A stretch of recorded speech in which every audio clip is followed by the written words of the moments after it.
আপনি কি সত্যি আলেম পাস? সত্যি আলম। আমার তো সন্দেহ হয়। না, হ্যাঁ, পাস করছি আমি, আপনার সন্দেহ হইলে লাভ কি? পাস তো আমি করছি ভালো। বন্ড আলেম আপনি একজন। না, নাহলে আপনি যেই ভাষায় গালাগালি করছেন আমাকে, বলছেন এই গালাগালি কেউ করে? সব পারি। সব। মাদারে সেজদা দেওয়া যাইবো? হ্যাঁ যাইব। মাদারে সেজদা দেওয়া যাইবো? হ্যাঁ যাইব। আচ্ছা, আপনি পাশ করছিলেন কত সালে? 2020 সালে।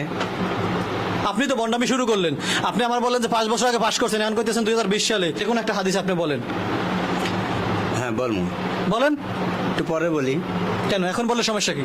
না, এখন তো আসছি আমি একটা কাজে, ওই বিষয়ে আলাপ করি। হ্যাঁ, দাড়ি ধরা ঠিক না। দাড়ি কাটা ঠিক, ধরা ঠিক না। না, বড় হইলে তো কাটতেই হবে, দাড়ি ধরা ঠিক না। আপনি একজন আলেম আর দাড়ি বড় হইলে কাটতে হইব? না, বন্ড আলম কা, ভালো আলেম। আপনি নামাজ পড়েন কোথাও? হ্যাঁ নামাজ পড়ি। ওয়াও, আপনি সূরা ফাতিহা তেলাওয়াত করতে পারেন? সব পারি। বলেন তো সূরা